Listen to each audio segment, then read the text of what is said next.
Welcome back to Straight Heat on SB Nation Radio. And on SBNationRadio.com. Presented by Rocket Mortgage by Quicken Loans. From the O'Reilly Auto Parts Studios, here's your host, Patrick Creighton. And joining us on the Progressive Hotline right now, Progressive makes it easy to bundle home and auto insurance at Progressive.com. Writer for The Ring Magazine, Boxing Monthly Magazine. He is Michael Montero. What's going on, Michael? What's up, Patrick? Thanks for having me on, man. How's L.A. treating you? It's pretty good, man. It's crowded, but, the fans are starting to fill in here during fight week. There's a little bit of buzz starting to build up. It's pretty good, man. A little smoggy, a little crowded, a little dirty, but other than that, man, LA is great. So I heard there was a little bit of smack talk going on at their final face-to-face here with Errol Spence Jr. and Shawn Porter, and this unification fight, welterweight world title. You get the impression like these guys really not like each other, or is this just a little bit of show? It's probably a little bit of both. I mean, I think they both respect each other, but they both know they're in for probably the toughest challenge of their professional career, right? And they both have titles. They're unifying them. There's a big fight at stake. The winner of this fight's probably going to get Manny Pacquiao next year, and that's a massive payday. So there's a lot at stake here. And I think these guys are just trying to get themselves pumped up, psyched up for the big fight. The tension's building. I actually bumped into Errol Spence at the Fight Hotel elevator today, and he was with his team. They were walking to that press conference you talked about where him and Shawn Porter got a little snappy with each other. He was already on edge, man, just getting out of the elevator with his team as they were getting into their car to get over to where the press conference and all that was. He was kind of on edge. So, I mean, the fighters on fight week, they're different personality, and these guys are ready to go. Now, with this particular fight, Errol Spence is a huge favorite in this fight. Right. Should he be a huge favorite in this fight? He's a 10-1 favorite. Is that a crazy number? 10-1's a little much, Patrick. I think a lot of people are forgetting that Shawn Porter, he does have a couple of losses, but his losses are to very, very good fighters. And he's actually improved. He's improved over the last couple of years. He's very physically strong, especially for a welterweight. In the amateurs, he fought at a much heavier weight. He's slimmed down as a professional. And Errol Spence, he's been knocking everybody out. He's been, even the guys he can't knock out, he's been dominating them, like Mikey Garcia in Dallas earlier this year. But speaking of Mikey Garcia, he's a lightweight, right? The guys that he's beat, they've either been moving down in weight or they've been moving up in weight. He hasn't fought a full-fledged, strong welterweight in their physical prime yet, like he will be with Shawn Porter Saturday. I expect a competitive fight. Now, do I favor Errol Spence? Yes. But 10-1's crazy. I think it's going to be a much closer fight than people expect. Now, for each of these guys, what does Errol Spence have to do? What does Porter have to do? What do these guys have to do to win this fight? What are the strengths for each fighter? So I would say that Errol Spence he's slightly taller, slightly longer, more of your classic style boxer. He needs to stay on the outside, work behind the jab, not get too excited, not try to go for the knockout, just box. Basically the way he did with Mikey Garcia earlier this year. Of course, he's fighting a much bigger, stronger guy, but he can't let this turn into a dogfight. That is the best chance Shawn Porter has. Porter needs to make this ugly.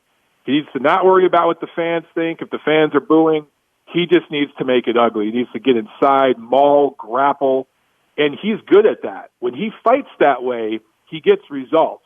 He can also start to frustrate and disrupt fighters' rhythms when he gets like that. And Errol Spence, has a beautiful rhythm when he fights. When he gets in rhythm, he's very, very difficult to get inside and to do any meaningful work with him. If Porter wants to have any chance, he's got to break up that rhythm, and that's going to require him getting a little nasty in there, a little chippy. So basically that's the game plan. For Porter, it's get nasty, get inside, get a little dirty if you have to, get a little rough in there. Let the referee warn you a few times. Try to frustrate Spence. And if you're Spence, it's don't let that stuff get to you. Forget about the fans. Forget about Porter. Just box. And I know Mikey's power didn't really translate when he moved up in weight, but I thought the biggest issue that Garcia had fighting Spence was he just couldn't get inside the jab. Spence's reach advantage and popping that jab, he popped Mikey in the face at will for 12 rounds. He just couldn't get inside the jab. How does Porter get inside the jab? Well, Porter, look, this is going to be somewhat controversial to some people, but Porter is more athletic than Mikey Garcia.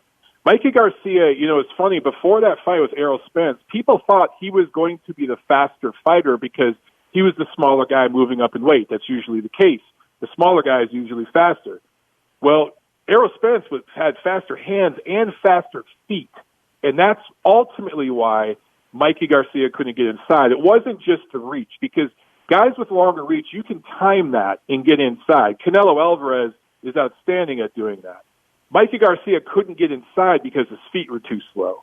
Now, with Shawn Porter, he's not as fast as Errol Spence, but he's a lot faster with his feet. He has a lot more explosive kind of movements with his feet than Mikey Garcia does.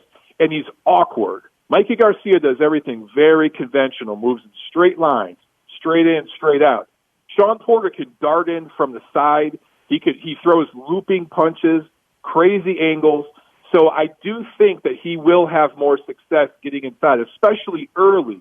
Now, once Spence, settles into his rhythm, that's another story.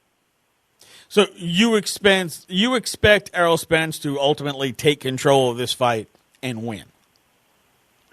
I think so. I think that we're going to see a little bit of growing up on the job, learning on the job. I expect Porter to have some moments early, like in the first half of the fight.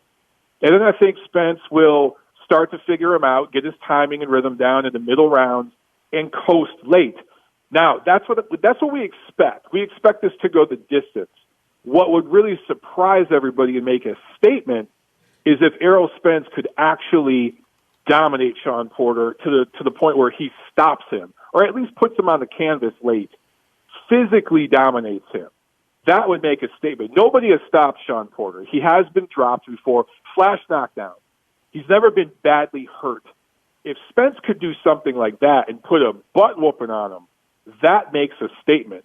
Because there's one other guy in the welterweight division that, besides Manny Pacquiao, who's kind of in the twilight of his career, but the other guy that everyone kind of sees as the top dog, including us at Ring Magazine and the Boxing Monthly magazine, we have him ranked number 2 in the world, pound for pound right now, and the number 1 welterweight, and that is Terence Crawford.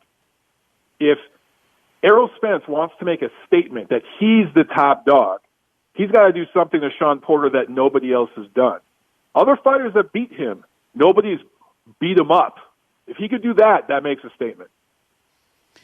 Talking with our buddy Michael Montero, writer for the Ring Magazine Boxing Monthly on the Progressive Hotline. Mike, you mentioned earlier in the interview you talked about, the winner of this fight probably going to get a shot at Manny Pacquiao and the shot at the major money because Pac-Man draws maybe like nobody else has ever drawn before with the international appeal. I'm just, from what I've seen of Errol Spence, I don't like that matchup for Manny Pacquiao, but now Manny Pacquiao's kind of had this renaissance where he's turned the clock back, 10 years, and oh, look, here's Manny with the fists of fury and flying. Nobody can, he's faster than all the other guys. Spence is a much taller, much longer fighter than Manny Pacquiao and much younger fighter than Manny Pacquiao. Would that be, so many times we talk about in boxing, they offer up the old aging champion to the young champion as, like here, this is your passing of the torch. You get to beat the older champion, the guy who's at the end of his career. You beat that guy, and then you become the new guy. But Manny hasn't been losing. So is that a good matchup for Manny against a guy like an Errol Spence? I'm with you, Patrick. I don't love the matchup. I really, really don't. In fact, you go back to March when Spence beat Garcia. Manny Pacquiao was there in the arena at AT&T Stadium. He got up in the ring. And the first thing I thought was, oh, man, I hope they don't put Manny in there with Spence. This is nuts. Towers and that was the reaction on social media right after that. People were talking, and the promoter involved, Al Heyman and PBC, they saw that reaction. And I think what they decided to do instead was put Pacquiao in there against Keith Thurman, who Pacquiao just fought and beat pretty decisively. But Keith Thurman, although he was undefeated, young, physical prime, he's been injured, he's been inactive. So, Pacquiao hasn't lost much recently, but is that smoke and mirrors? Is it opportunistic matchmaking that's making it look like he's having this great renaissance? How's that going to look when he gets in there against Errol Spence? A guy, again, physical prime, strong, unlike Keith Thurman, not injury-prone. He's been active. Keith Thurman, I think, fought twice in 2 or 3 years, something like that. And, in fact, he's injured again and going to be out until next summer. So I don't know what to think about it, but clearly that's what they want to do because, as you mentioned, it's the passing of the torch, and that's an in-house promotion for PBC, Premier Boxing Champions, and Al Heyman. That's all in-house because now he represents Manny Pacquiao and Errol Spence and Shawn Porter. So the winner of the fight this Saturday obviously is going to fight Pacquiao next. That's the next big step. It is a passing of the torch, and I personally believe that's why they signed Manny Pacquiao a couple of years ago. They signed him for a few years, and I think the whole plan in doing that signing of Pacquiao was to use him as the guy to build up their younger stars with, and clearly they're investing their money in Errol Spence. He's the guy. I think Errol Spence will win that fight if he fights Manny Pacquiao, and it could get ugly in there, but Manny probably has enough savvy, ring experience and everything to go the distance like Mikey Garcia did, and even have moments because he's so much better than Mikey Garcia, so much faster and more explosive. But, if Spence wins that, great. That's a brand-building kind of thing for him, and that works with the casual fan. But what the diehard fans want to see is Errol Spence and Terence Crawford. And I'm going to be banging the drums for that at the post-fight press conference this Saturday. As soon as I can get in front of a mic and ask that question, that's the first one I'm asking. What about Terence Crawford? Yeah, Michael, I'm with you. I don't know that I want to watch Errol Spence and Manny because I feel like Errol Spence is just so much bigger, and I don't want to see Manny get beat up. I mean, it's one thing to lose. I don't want to see him just get beat up. If you're a Pacquiao fan and eventually, look, at some point, all the older fighters eventually lose. But I don't want to see him lose face down on the canvas. I don't want to see that as a boxing fan, even though I know that's often how it ends for an older fighter. Exactly, Patrick. I mean, if you look at boxing, one thing that makes it different from other sports, there are not many happy endings. Most fighters lose their last fight. Most fighters lose their last handful of fights. Some of the greatest fighters of all time. I mean, we have horrible memories of seeing Muhammad Ali take some butt whoopings against Larry Holmes late in his career, right? Mike Tyson against Lennox Lewis. Vladimir Klitschko, a great heavyweight champion, lost to Anthony Joshua in a great fight, but lost by knockout in his last professional fight. On and on it goes. So, yeah, I could kind of see the writing on the wall just like you can with Pacquiao maybe, being badly hurt by Errol Spence. I think clearly Pacquiao and his people are going to be paying close attention Saturday. And if it's a close fight and Errol Spence struggles but wins, they're going to go right to that fight. Now, if Errol Spence destroys Shawn Porter and knocks him out in 5-6 rounds, maybe they go a different direction. We'll find out. Michael Montero, writer for The Ring Magazine Boxing Monthly, with us on the Progressive Hotline. Follow him at Montero on Boxing on Twitter. Michael, lots of great info, brother. Love talking boxing with you. We'll talk again soon. Absolutely, man. Let's do it again soon. All right, Michael Montero, The Ring Magazine Boxing Monthly, with us here on Straight Heat.